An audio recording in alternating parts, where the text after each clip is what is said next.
La 21e conférence des partis sur le climat se poursuit à Paris. Pour l'heure, les négociations pour un accord global piétinent.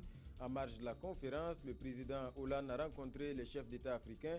La France annonce un accroissement de son engagement financier au nom de la justice climatique. Un élève en classe de première au lycée Ouen Puiré de Samba, arrêté pour coups et blessures, c'était le 13 octobre dernier. C'est le point de départ d'une crise qui persiste dans les établissements secondaires de Ouagadougou. La fédération estudiantine et scolaire exige sa libération et fixe un ultimatum de 24 heures. Le directeur régional des enseignements secondaires du centre lui joue la carte de l'apaisement. La journée mondiale de lutte contre le sida, c'était le 1er décembre dernier. Dans ce journal, on s'arrête sur le sort des enfants nés avec le VIH. Comment leur prise en charge est-elle gérée par l'État et les associations? C'est le dossier de ce journal. Une fusillade, une de plus aux États-Unis, cette fois à San Bernardino, en Californie. 14 personnes ont été tuées la nuit dernière par un homme et une femme. Les deux assaillants ont été par la suite abattus par la police. Les mobiles de cette folie meurtrière ne sont pas encore connus. Voilà pour la une de ce journal. Mesdames et messieurs, bonsoir et bienvenue. Des nouvelles de la COP21 pour commencer. Le sommet sur le climat se poursuit dans la capitale française. En marge de cette conférence des partis sur le climat, les chefs d'État africains se sont retrouvés mardi dernier avec leur homologue François Hollande, un mini-sommet dédié aux solutions africaines face aux défis du changement climatique. De grands projets sont en vue. Le président français a promis des financements. Jean Zongo, Jérémy Sié, Koulibaly.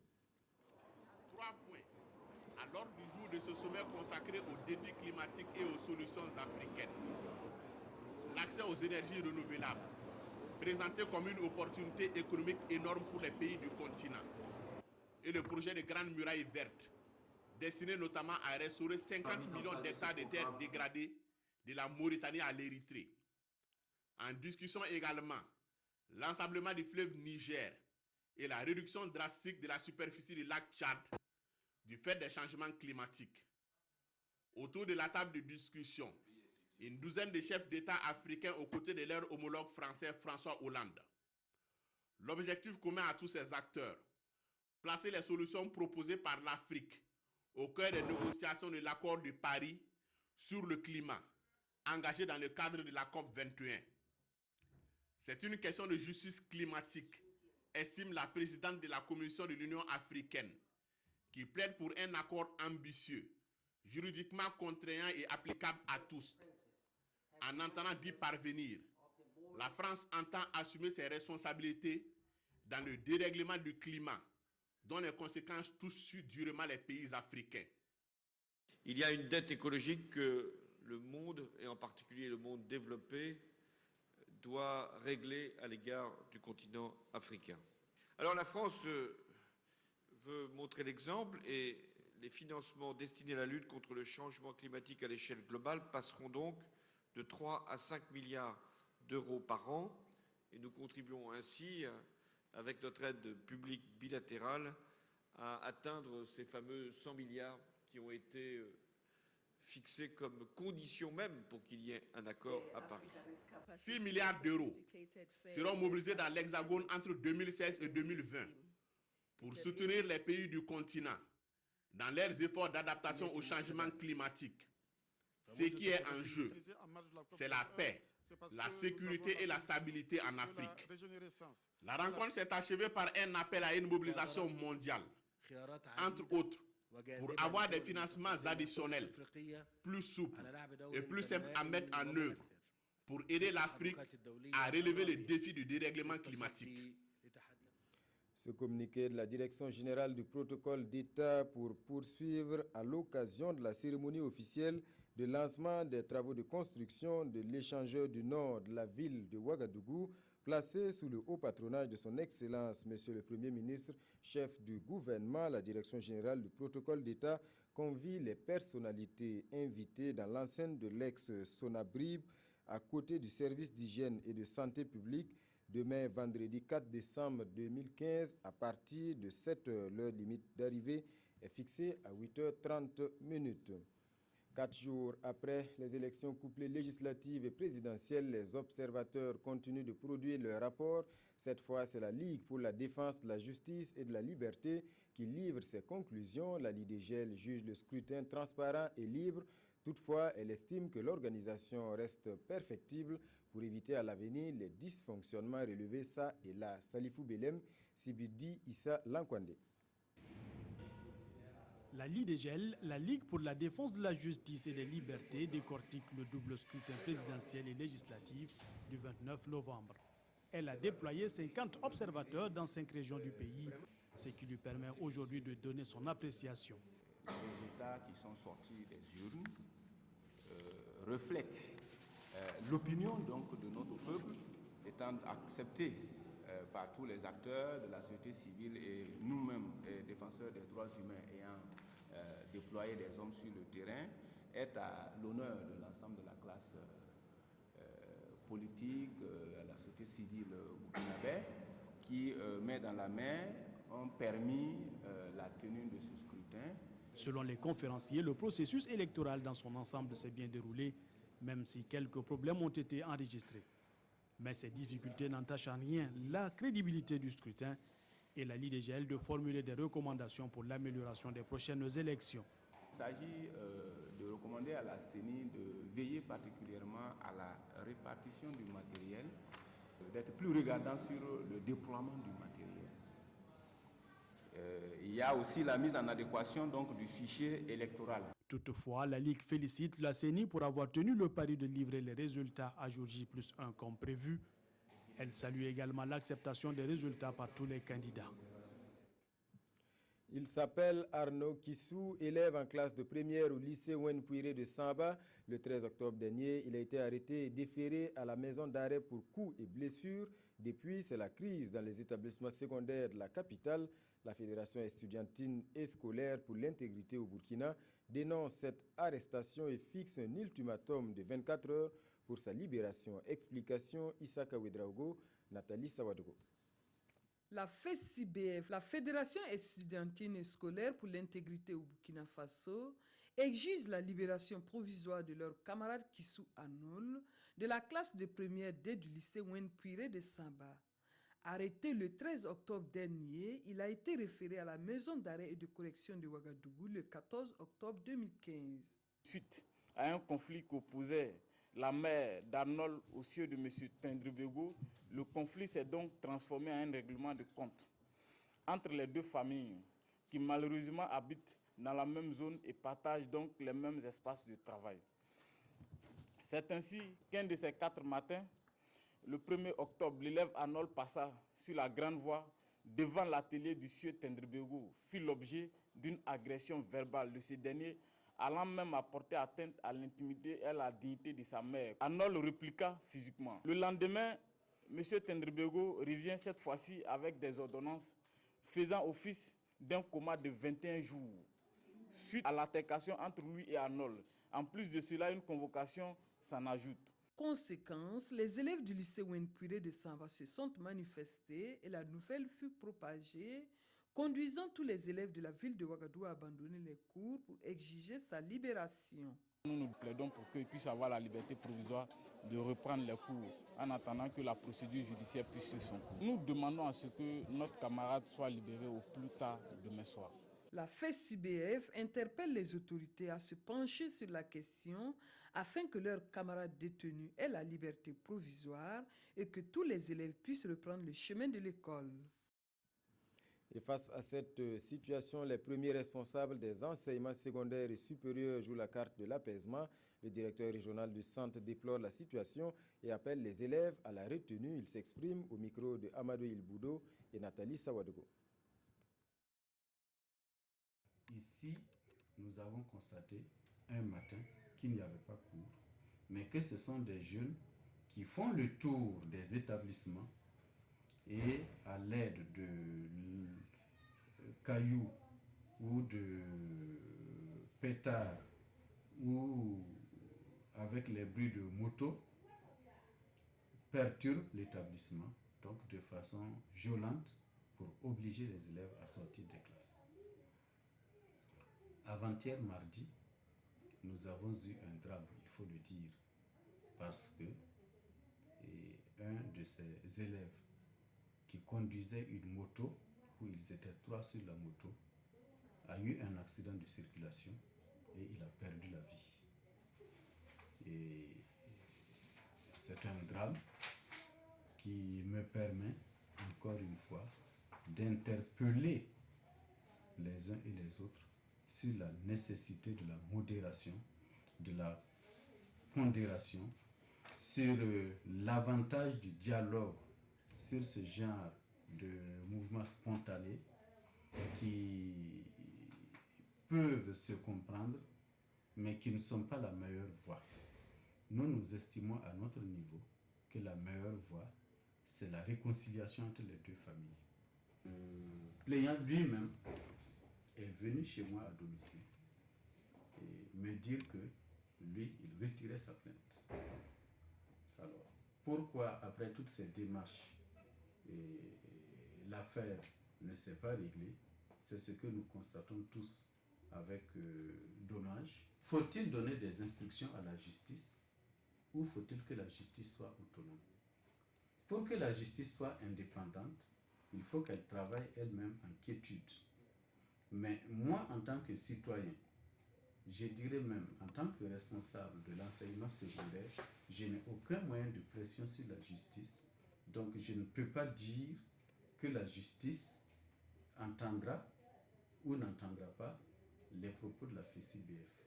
Par contre, ce dont je suis certain, c'est que si la FECIBF veut user de moyens similaires à ce qu'on a déjà vu, ce sera regrettable. Et puis cette information de dernière minute, suite à un contrôle de sécurité sur l'axe Dakola-Kombisiri, un incident a fait un blessé. Le blessé s'appelle donc Ali Sawadogo. Il est actuellement aux soins au centre hospitalier Yalgado Ouedraogo. Mais que s'est-il vraiment passé? Écoutons les explications du commissaire Talinou Ema. Et ces propos sont recueillis donc par Konsoun Koulibaly et Draman Dadian. Déclaration liminaire. Dans la nuit du 2 au 3 décembre 2015, au cours d'un contrôle de sécurité sur l'axe Dakola-Kombisiri, un incident s'est produit entre des policiers et un conducteur routier, plus précisément dans la commune rurale de Douessé. Cet incident, qui fait suite à un refus d'obtempérer du conducteur, a provoqué une blessure de celui-ci consécutivement à l'usage d'armes par le policier en service. À l'heure actuelle, la vie du conducteur qui suit des soins au centre hospitalier universitaire Yalgado Ouedraogo est hors de danger. Nous saisissons cette opportunité pour rappeler à tous les conducteurs routiers que les contrôles de sécurité sont faits dans le but d'assurer la sécurité des personnes et des biens. Pour ce faire, la police nationale les invite à se soumettre au contrôle routier sur les différents axes. Elle regrette cet incident et souhaite un prompt rétablissement aux blessés. Par ailleurs, le directeur général de la police nationale appelle tous les agents à plus de professionnalisme dans l'exécution de leur mission. Il exhorte les transporteurs routiers à une franche collaboration et à dénoncer tout acte illégal. Voilà pour ces explications de la police. Et puis, on reparle du sida dans ce journal. La journée mondiale de lutte contre le mal du siècle, c'était le 1er décembre dernier. Aujourd'hui, on s'arrête sur le sort des enfants qui naissent et qui vivent avec le VIH. Ils sont des centaines rien que dans la région des Hauts-Bassins. Comment vivent-ils avec la maladie au quotidien? Comment se fait leur prise en charge? Des réponses dans ce reportage de Idrissa Warga et Sanouha Christine Koulibaly. Après ça, avec mon grand-père, il y avait une émission qui s'est passée à la télé. Quand l'émission est finie, il m'a dit que moi aussi je souffre de cette maladie. Ça m'a un peu choqué jusqu'à ce que les larmes pleuraient un peu. Voilà. Notre jeune homme avait alors 12 ans. Aujourd'hui, à 23 ans et du haut de son mètre 80, Doudou, comme nous l'avons surnommé, n'a rien de moins que les jeunes de son âge. Naître avec le VIH est loin d'être une condamnation à mort pour lui. S'il y a la santé, seulement il faut visualiser ton futur. Idem pour Fifi, également un surnom de notre adolescente, 16 ans, élève en classe de 3e. Cette maladie ne peut pas m'empêcher de faire des projets. La pilule passe cependant mal pour cette autre adolescente que nous avons décidé d'appeler Lily. Parfois, ça me rend triste et pense à tout. et les médicaments là. Des adolescents comme Lily, les structures communautaires en rencontrent souvent. Déjà, même quand on n'est pas infecté, qu'on est adolescent, c'est pas simple. Et en plus du VIH, les enfants sont des rebelles, entre guillemets. Et ils ne suivent pas bien le traitement, ils décident de quand ils vont prendre. Je me rappelle très bien, en 2015, on a perdu environ 4 adolescents dans une période de 3 mois. Soumettre un enfant depuis le bas âge, je me dis à partir de 5 ans, à un traitement, il peut encore le supporter pour quelques années. Mais quand on arrive à l'étape de la puberté, ce n'est pas facile. Pourtant, autant pour les adultes que pour les enfants, la survie des personnes infectées par le VIH est liée en partie à ces produits, les antirétroviraux. Des produits longtemps restés inaccessibles aux tout-petits. Moi, j'assurais les permanences médico-sociales en service de médecine. Et depuis les premières heures du VIH-Sida. Et donc, il s'est trouvé que beaucoup de parents venaient pour leur prise en charge avec leurs enfants en main. Quelque temps après, ils reviennent, mais il n'y a pas l'enfant. Les enfants, ils décédaient en fait.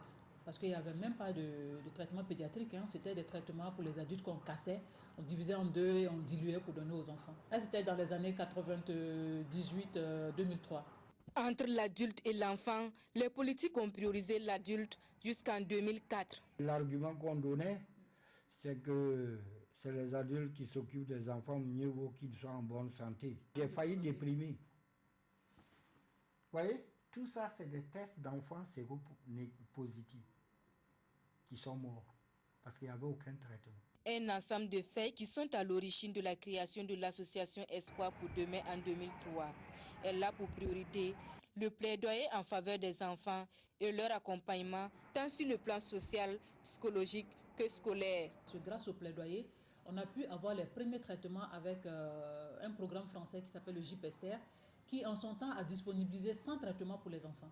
Et ça, c'était en 2003. Depuis, l'AED a de nombreux acquis à son compteur. Enfants infectés et affectés, on a pris en charge 1311 enfants. Et ces 1311 enfants, il y en a 778 qui sont des enfants infectés par le VIH-Sida. Et pour qu'aucun enfant ne naisse encore avec le VIH, l'AED joue la carte de la prévention de la transmission mère-enfant. Nous faisons des causeries débats avec les femmes. Après ça, nous faisons des conseils pré- et post-test pour le dépistage du VIH chez les femmes enceintes. S'il y a des cas positifs, nous les référons dans un centre de prise en charge et puis nous les envoyons à AED. 2 fois par mois, on peut avoir 3 à 4 positifs. Au niveau national, nous avons un taux de prévalence qui est chiffré aujourd'hui à 0,92%. Lorsque nous venons au niveau de la région des Hauts-Bassins, nous sommes à 1,4%. Et lorsqu'on s'intéresse aux données des sites sentinelles, c'est une observation qui se fait auprès des femmes enceintes qui viennent en consultation prénatale. La région est autour de 2,2%. En attendant que les chercheurs ne trouvent la potion magique qui portera un coup fatal au VIH, la prévention et les ARV sont la seule panacée.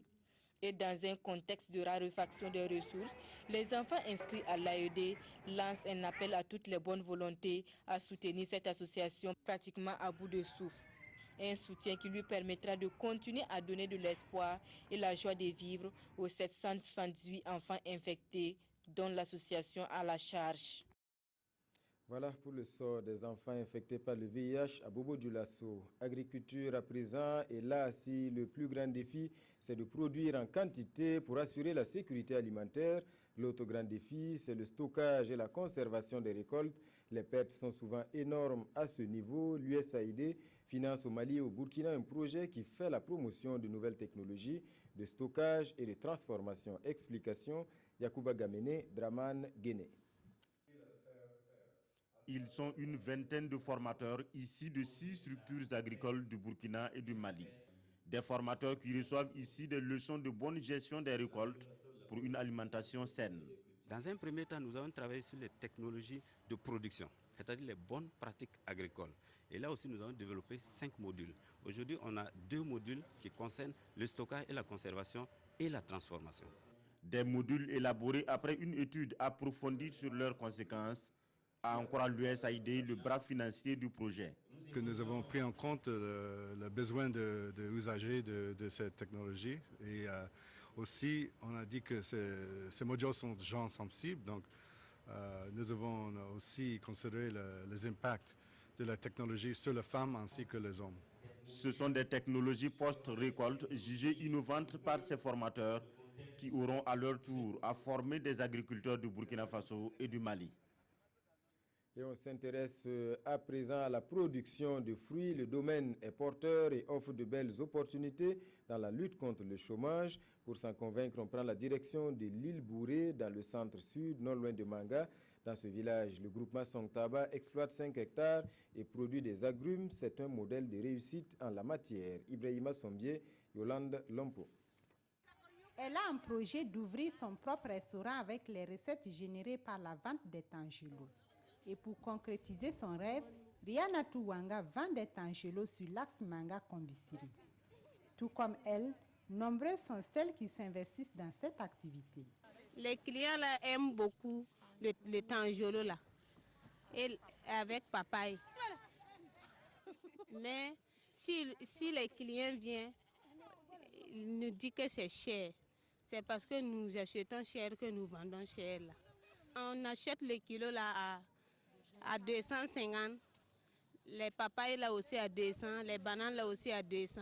Chaque matin, c'est dans ces vergers qu'elles viennent soit de Manga ou de la capitale pour s'approvisionner en agrumes. Le groupement Songtaba, qui exploite à lui seul une superficie de 5 hectares sur un site de petite irrigation villageoise à l'île Bouré, aménagé en 2006, en est un bel exemple de réussite. Ici, en plus des agrumes, les 17 exploitants de ce groupement font également de la maraîchiculture. Le marché de Tangelo est fort plus que les autres choses. Et nous avons commencé à cultiver ça fait 3 ans comme ça.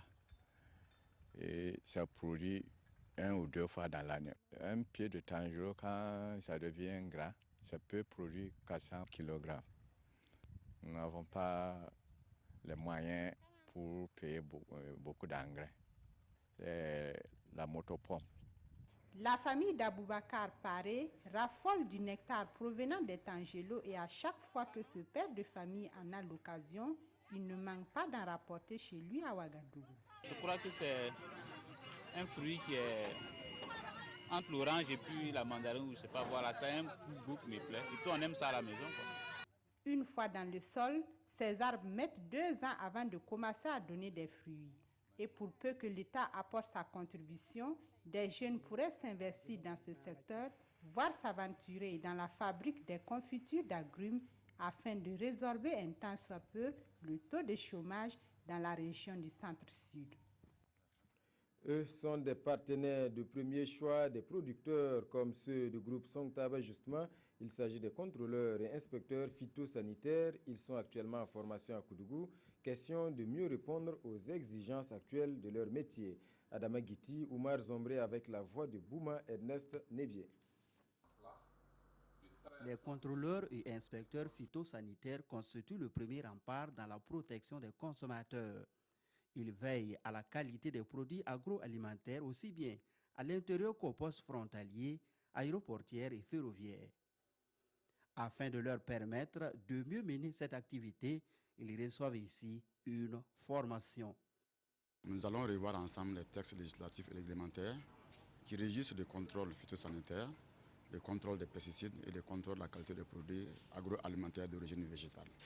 Et ensuite, nous allons échanger, n'est-ce pas, autour des difficultés que les postes, n'est-ce pas, rencontrent dans l'exercice de leur travail. Il est nécessaire pour nous que nos agents aient vraiment des procédures harmonisées et uniformes qui soient appliquées à tous les niveaux, n'est-ce pas, de la chaîne alimentaire. Ces acteurs du contrôle phytosanitaire ont 3 jours pour revisiter et s'approprier les textes qui régissent leur activité. Au terme de ces échanges, nous estimons que nos inspecteurs sortiront plus outillés et que sur le terrain, nous aurons une application plus rigoureuse des différentes législations et de meilleurs résultats par rapport au contrôle phytosanitaire. C'est une série de formations entamées par le ministère en charge de l'agriculture. Elle devra toucher tous les acteurs du domaine du contrôle phytosanitaire. Culture à présent, le ministère de la Culture se fixe pour but d'insuffler une nouvelle dynamique au musée du Burkina. Pour l'heure, il peine à mobiliser les visiteurs. Les acteurs du secteur explorent les pistes pour les rendre encore plus attractifs. Konsoun Koulibaly, Zalissa Sanfo. Visiter un musée, voilà qui ne fait pas partie de l'habitude de bon nombre de Burkinabés. Pourtant, à en croire le secrétaire général du département en charge de ces questions, ce n'est pas l'envie de découvrir le patrimoine culturel consigné en ces lieux qui manque. Il y a un engouement réel par rapport au musée et on sait également que de plus en plus, on a une jeunesse qui a besoin de références, qui a besoin de repères. Et c'est dans justement ces repères-là qui sont des sites, qui sont les creusets de la connaissance matérielle ou immatérielle donc, de notre pays. Réunis ici, les différents acteurs du domaine veulent faire l'état des lieux, déceler les difficultés et dégager les pistes de solutions en vue de rendre les musées du Burkina plus attractifs. Le problème déjà, c'est la question de la collecte. Quel outil ou quel objet collecter? Alors, il faut qu'ils sachent comment le faire. Il y en a qui, effectivement, ils ont l'envie, ils ont la volonté, mais il y a quand même des normes qu'il faut mettre en place. Et ces normes-là, pour la conservation, la restauration, c'est tout un travail de technicien qu'il faut avoir. Et tant que ces connaissances ne sont pas en place, il est certain que ça constitue des failles. Et pour déceler ces failles, le ministère a dû visiter une quinzaine de musées. Les résultats des différents travaux vont être feuilletés ici ensemble pour dégager une stratégie nationale pour un véritable essor de l'activité muséale. 15e édition du Festival international de théâtre et de marionnettes de Ouagadougou, de beaux spectacles en perspective. Le festival a été lancé hier dans la nuit. C'est une vitrine des écoles d'art. Et cette année, les participants sont venus de 7 pays d'Afrique et d'Europe. Gérard Sommet et Nyar Kiteda. La pièce théâtrale L'autopsie de Justin Drabo ouvre le bal du FITMO 2015. C'est une autopsie sociétale avec en ligne de mire les problèmes du sous-développement du continent africain. Le Festival international de théâtre et de marionnettes de Ouagadougou, 15e édition, jette alors les débats sur le thème « Théâtre d'intervention sociale et politique de développement local en Afrique » avec comme enjeu faire du festival une vitrine d'école d'art à travers un double signe. Nous plaçons cette 15e édition sous le signe du renouveau et je dirais en fait de la persévérance. Parce que comme vous le constatez, les conditions sont de plus en plus difficiles, mais nous sommes convaincus qu'avec l'engagement, la détermination et beaucoup de créativité et d'ingéniosité, des manifestations comme le FITMO peuvent se poursuivre et même grandir. Faire grandir le FITMO, c'est désormais le leitmotiv au sein des organisateurs et initiateurs qui, malgré la transition politique au Burkina, ont tenu à réaliser cette édition. Une édition aussi en transition vers une biennale en année impaire. Je peux dire que grâce au FITMO et grâce à différents festivals, quand je viens dans un pays, je ne me sens pas étranger. Parce que comme on l'a dit, l'intégration africaine ne passera que par l'art et par les artistes. Le FITMO se tient en 2 tranches, du 2 au 8 décembre en 2015 au Burkina Faso et du 9 au 12 décembre au Togo. L'édition 2015 accorde une place de choix à la décentralisation. C'est pourquoi, en plus de Ouagadougou, le festival se déporte à Lango et à Tinkodogo. Et puis, je vous le disais en titre, une fusillade, une de plus aux États-Unis, cette fois à San Bernardino, en Californie. 14 personnes ont été tuées la nuit dernière par un homme et une femme.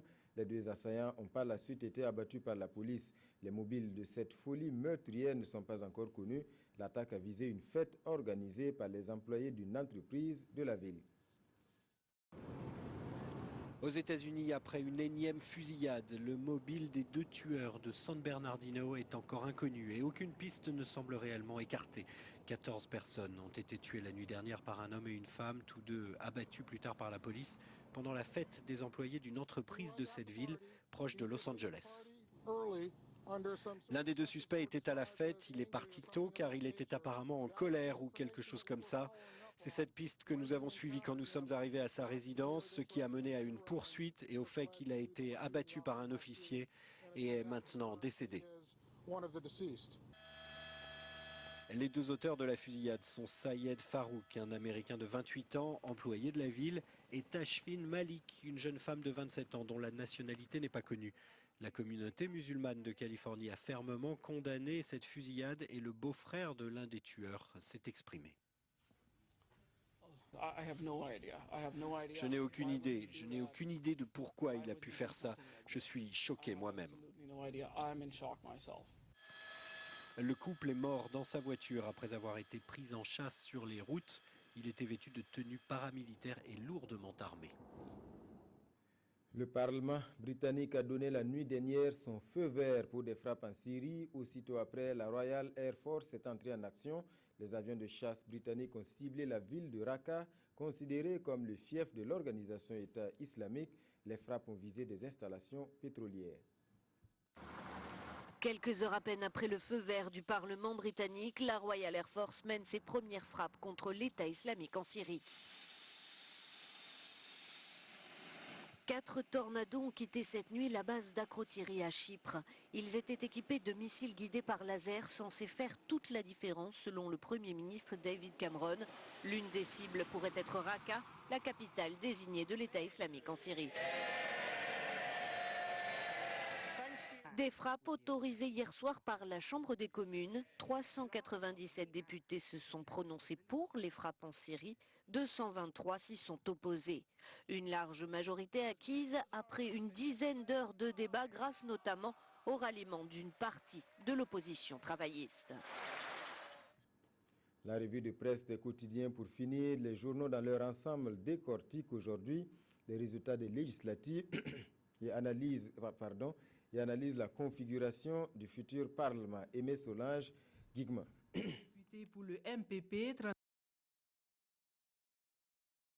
à la une des parutions de ce 3 décembre 2015, les résultats des législatives. 55 députés pour le MPP, 33 pour l'UPC, 18 pour le CDP et 5 pour l'UNUR-PS. Les autres partis se partagent le reste des sièges. Telle sera la configuration du prochain Parlement au regard des résultats provisoires des législatives délivrés par la CENI. Un Parlement jugé multichrome par Aujourd'hui au Faso, de même que Sidoaya. Avec cette configuration, une nouvelle carte parlementaire vient d'être tracée et avec elle, un nouveau Burkina où on assistera à une cohabitation à la sauce burkinabé, indique l'observateur Palga. Ce qui préfigure, d'après le pays, une effervescence certaine au sein de l'hémicycle où l'on va sans doute assister à des jeux d'alliance de diverses natures dans un sens comme dans l'autre. Selon l'analyse de notre temps, l'on achemine lentement mais sûrement vers la décadence d'une chambre d'enregistrement sobriquet donnée à l'Assemblée nationale sous le règne de Blaise Compaoré. Ce qui créera de toute évidence, poursuit ce journal, une sorte d'équilibre entre les deux pouvoirs, à savoir l'exécutif et le législatif. À présent que la décantation s'est faite sur des bases globalement saines, l'on peut dire, souligne le pays, que le Burkina est pleinement entré dans l'ère de la démocratie. Il appartient maintenant à Roch-Marc Christian Kaboré et à son équipe de faire en sorte que cette innovation politique qui vaut à notre démocratie d'être labellisée porte ses fruits. Voilà, mesdames et messieurs, c'est la fin de ce journal. Merci pour votre attention. Restez fidèles au programme de la télévision du Burkina.